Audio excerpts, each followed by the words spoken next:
اس کی عمر ان دنوں کوئی 17-16 کے قریب ہوگی۔ وہ دنیا میں اکیلی رہ گئی تھی۔ خدا جانے ننیال ددیال والے کیوں نہیں پوچھتے تھے۔ شاید انکل اور آنٹی کی جوانی میں ان سے کوئی رنجشیں ایسی ہو گئی تھی کہ ان لوگوں نے بالکل ہی منہ موڑ لیا تھا۔ اب اس لڑکی کا ہم لوگوں کے سوا کوئی پرسان حال نہیں تھا۔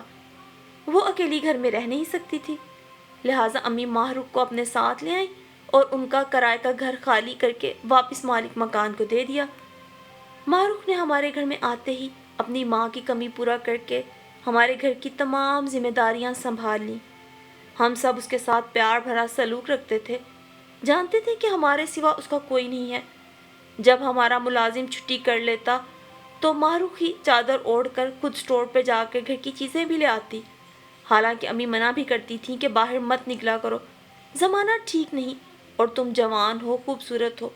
خالہ جی، میں اچھی طرح چادر اوڑھ کے منہ ڈھانپ کے ہی باہر جاتی ہوں، کیا کروں، اب کس کے انتظار میں بیٹھی رہوں؟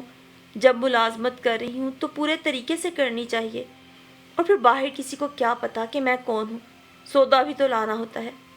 ایک روز وہ سالن بنانے لگی تو پتہ چلا نمک ختم ہے۔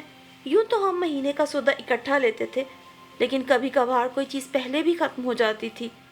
ہانڈی پکا رہی تھی، وہیں سب بند کر کے چادر اوڑھ کر پیسے لے کے اسٹور پہ چلی گئی۔ واپسی پہ جب وہ سڑک پار کر رہی تھی، ایک گاڑی نے اسے ٹکر مار دی۔ وہ سڑک پہ اوندھے منہ گر گئی۔ گاڑی والے نے فوراً گاڑی روک لی اور ماہ رخ کو سہارا دے کر اٹھایا۔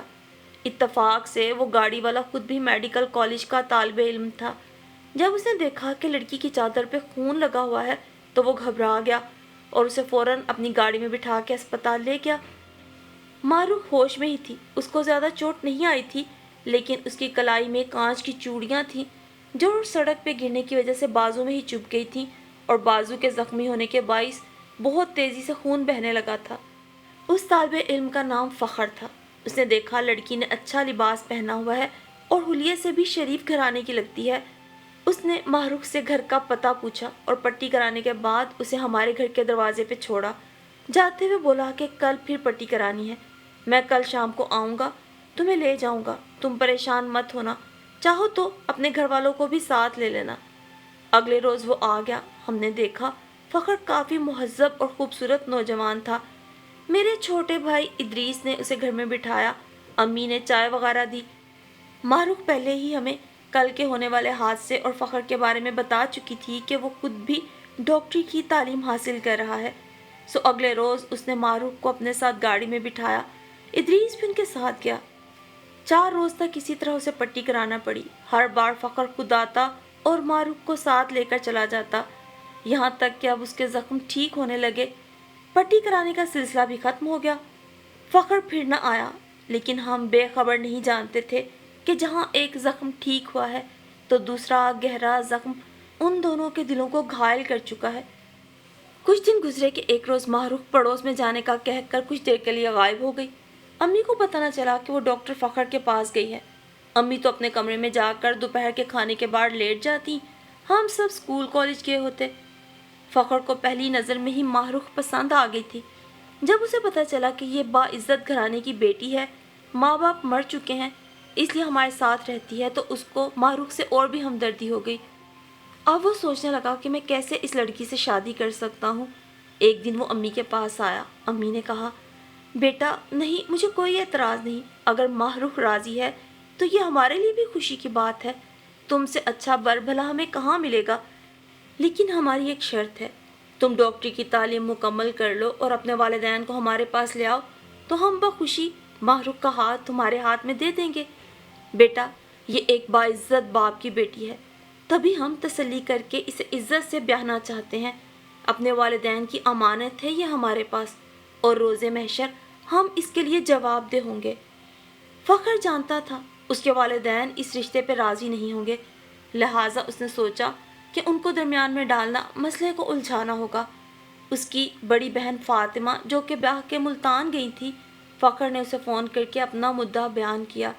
اس کی بہن نے کہا، جب تک میں خود لڑکی نہ دیکھ لوں، اس کا رہن سہن اور اس کے طور اتوار نہ صحیح سے جائزہ لے لوں، تمہارا ساتھ نہیں دے سکتی۔ مجھے کیا پتا تم نے کس لڑکی کو پسند کر لیا، اور یہ بھی کہ وہ کیسے لوگوں میں رہتی ہے۔ اور پھر فاطمہ نے اپنے والدین کو فون پر بتایا کہ فخر کسی لڑکی کو پسند کرتا ہے جس کے والدین اب اس دنیا میں نہیں ہیں۔ وہ یتیم لڑکی اپنے پڑوس کی فیملی کے ساتھ ان کی کوٹھی میں رہائش پذیر ہے اور کوٹھی کی مالکہ جس نے لڑکی کو بیٹی بنا لیا ہے اس کی شرط ہے کہ رشتہ تبھی دیں گی جب فخر کے گھر والے خود رشتہ لینے آئیں گے۔ فاطمہ کے باپ نے یہ سنا تو سختی سے بیٹی کو خبردار کر دیا کہ تم ہرگز وہاں مت جانا، کیونکہ فخر کی شادی میں اپنی بہن کی بیٹی سریا سے کرنا چاہتا ہوں۔ ہم نے بچپن سے فخر اور سریا کی بات پکی کر رکھی ہے اور یہ ہم بڑوں کا فیصلہ ہے۔ تم یا تمہارا شوہر درمیان میں پڑنے کی ضرورت نہیں تم لوگوں کو۔ باپ کے ڈر سے فاطمہ معروف کو دیکھنے نہ آ سکی۔ تبھی فخر نے معروف کو فون کیا کہ تم کسی طرح اپنے گھر والوں سے 2-3 گھنٹے کا کوئی بہانہ بنا کر میرے ساتھ ملتان چلو اور تم میری بہن سے مل لو۔ اس فون کے بارے میں معروف نے ہمیں پھر بعد میں بتایا، اور ایک دوپہر جب سب کھانا کھا کر اپنے اپنے کمروں میں سونے کے لیے چلے گئے تو وہ فخر کے ساتھ مظفر گڑھ سے ملتان کے لیے روانہ ہو گئی۔ بتاتی چلوں کہ مظفر گڑھ شہر ملتان سے آدھے گھنٹے سے بھی کم فاصلے پر ہے۔ دوسری طرف فاطمہ بھی ہر صورت اپنے بھائی فخر کی خوشی چاہتی تھی۔ ہر بہن کی طرح اسے بھی اپنا بھائی بہت پیارا تھا۔ اس نے معروف کے ساتھ کچھ دیر باتیں کی تو اسے معروف بہت پسند آئی۔ بولی، میں اپنے ساس سسر کے ساتھ تمہارا رشتہ ضرور لینے آتی، لیکن میرے والد صاحب کی وجہ سے میں نہیں آ سکتی۔ البتہ جب انہوں نے مجھ سے کچھ پوچھا تو میں یہ کہہ سکتی ہوں کہ تم اور بھائی خود ہمارے پاس آ گئے تھے، اس طرح میں تمہارا ساتھ دے سکتی ہوں۔ معروف کے لیے یہ کڑی آزمائش تھی، لیکن وہ ہر صورت فخر سے شادی کرنا چاہتی تھی۔ یہ اچھا بھی تھا کہ اس غریب لڑکی کی شادی ڈاکٹر سے ہو جاتی تو اس کی زندگی بھی سنور جاتی۔ اس نے اسی وقت اپنے طور ایک ایسا فیصلہ کیا جس میں اس نے ہمیں بھی شامل نہیں کیا، تاکہ بعد میں ہم فخر کے والدین کے ہاتھوں پھنس نہ جائے۔ اس نے صرف فون کر کے ہمیں اطلاع دی کہ آپ لوگ پریشان نہ ہوں، میں فخر کی بڑی بہن کے گھر ملتان میں ہوں اور میرا نکاح وہ اور اس کے شوہر فخر سے کروا رہے ہیں۔ یہ کہہ کے اس نے فون رکھ دیا۔ ادھر فاطمہ نے بھائی اور معروف کو اپنے کمرے میں بٹھا لیا اور اپنے والد کو فون کیا کہ فخر بھائی لڑکی کو میرے گھر لے آئے ہیں اور بضد ہیں کہ وہ یہاں نکاح کریں گے۔ ابا جی بہتر ہے آپ اجازت دے دیں تاکہ ہم اچھے طریقے سے اس کی ضد پوری کر دیں، ورنہ وہ جا کر کورٹ میرج کر لے گا تو ہماری کیا عزت رہ جائے گی۔ یہی بات فاطمہ کے شوہر نے بھی اپنے سسر کو سمجھانا چاہی۔ سسر تو الٹا ان کو پڑ گیا۔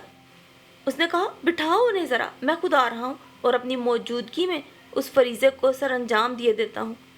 تھوڑی دیر میں وہ گاڑی میں ملتان پہنچ گئے۔ فخر کو اس کے والد دوسرے کمرے میں لے گئے اور پوچھا، آخر تم کیوں اس اجنبی لڑکی سے شادی پر بضد ہو؟ وہ بولا، ابا جی مجھے یہ لڑکی پسند ہے، یتیم لڑکی ہے، ایک استاد کی بیٹی ہے، شریف گھرانے سے ہے، جس گھر میں رہتی ہے آپ بے شک ان لوگوں سے بھی مل لیں، وہ بھی شریف لوگ ہیں اور اس کے والدین کی تعریف کرتے ہیں۔ ہم ان کو اس لیے بتا کر نہیں آئے کیونکہ ان کی بھی یہی شرط تھی کہ میں اپنے والدین کو لاؤں تو ہی وہ اپنی اس منہ بولی بیٹی کا رشتہ مجھے دیں گے، اور آپ وہاں جانے پہ تیار نہ تھے۔ بابا جان، یہ لڑکی یتیم ہونے کی وجہ سے ہمدردی کی مستحق ہے اور میں اسے دنیا کے رحم و کرم پہ نہیں چھوڑ سکتا۔ میں اس لڑکی سے ہی شادی کروں گا۔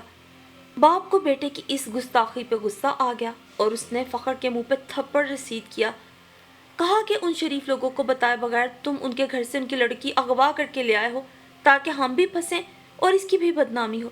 کیا میں نے اسی دن کے لیے تمہیں اچھے اداروں میں پڑھا لکھا کر میڈیکل میں داخلہ دلوایا تھا اور اتنا پڑھایا تھا کہ تم کل کسی کی بھی لڑکی بھگا لے آؤ؟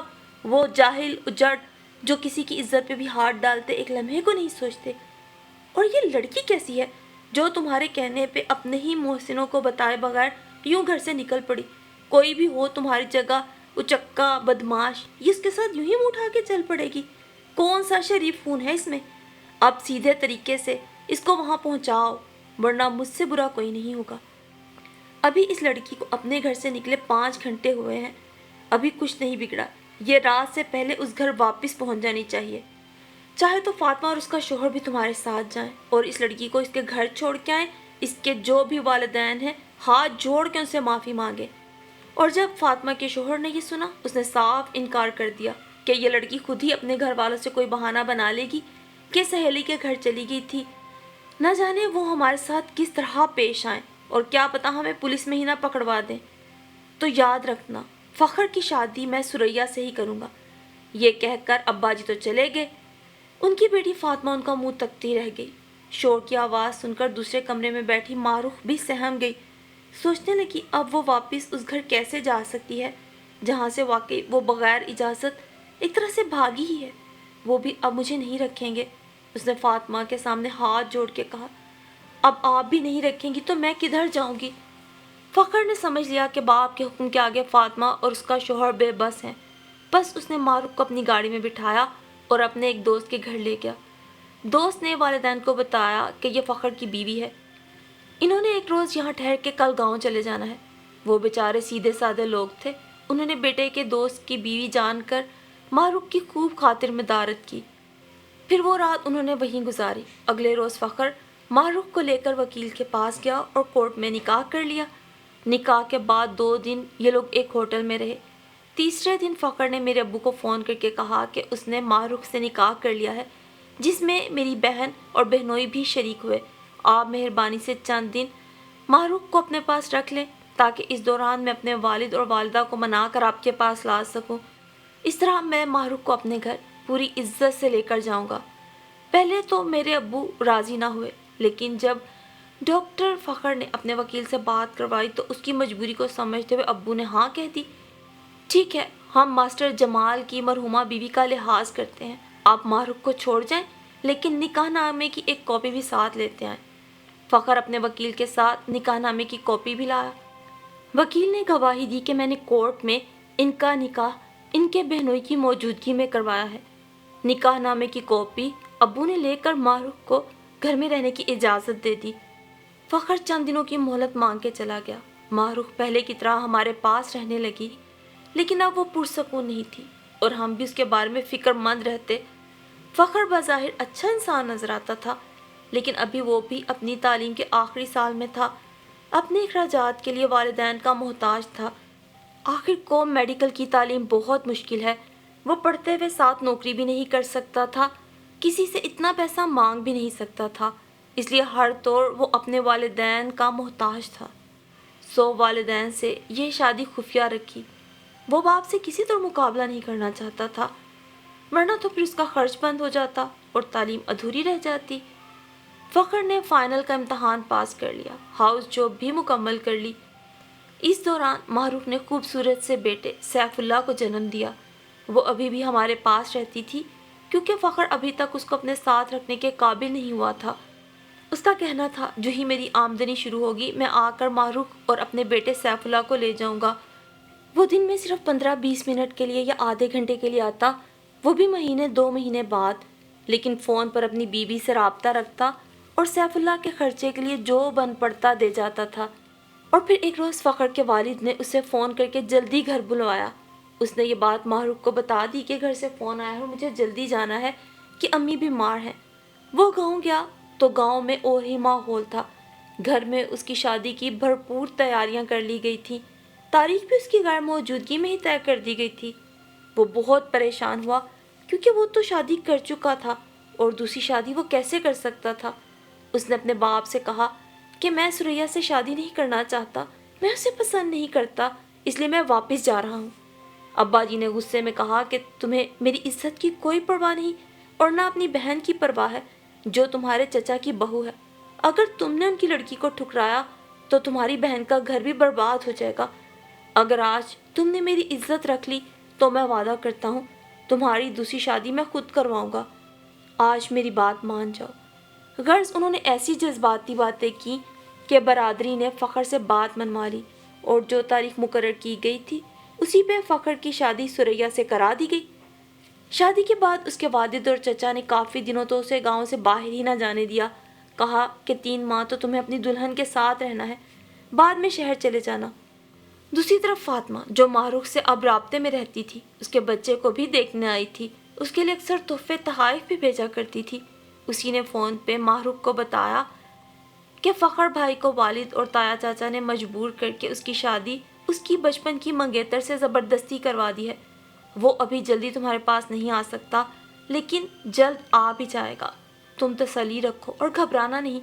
ہمارے خاندان میں اور کوئی اچھی بات ہو یا نہ، لیکن یہ ایک ضرور ہے کہ مرد 2 یا 2 سے زیادہ شادیاں بھی کر سکتا ہے اور کوئی بیوی بھی دوسری بیوی یا پہلی بیوی کو طلاق نہیں دلواتی، کیونکہ ہمارے خاندان میں طلاق کو برا سمجھا جاتا ہے۔ تمہاری سوتن اپنی جگہ رہے گی اور تم اپنی جگہ رہو گی۔ ہاں، کچھ عرصہ تم کو صبر سے انتظار کرنا ہوگا جب تک کہ حالات معمول پہ نہیں آ جاتے۔ ماہ رخ تو گویا یہ بات سن کر کانٹوں پہ لوٹنے لگی، بہت روئی، بہت تڑپی، بار بار اپنے بچے کو سینے سے لگا کے تڑپتی کہ اب اسے باپ کا نام کون دے گا۔ لیکن صبر کے سوا تو کوئی چارہ بھی نہیں تھا۔ امی ابو نے بھی اس کی دل جوئی کی، کہا کہ تم پہلے بھی اس گھر میں رہ رہی تھیں، اب بھی رہتی رہو، غلطی تو بہرحال بیٹا تمہاری ہی ہے، یوں کبھی بھی بنا سوچے سمجھے زندگی کا اتنا اہم قدم نہیں اٹھانا چاہیے۔ پھر بھی ہم تمہیں سڑک پہ نہیں بٹھائیں گے، صبر سے کام لو، مردوں کی زندگیوں میں ایسی مجبوریاں ہو جاتی ہیں، اب یہ امتحان فخر کا ہے، تم صرف صبر کر سکتی ہو۔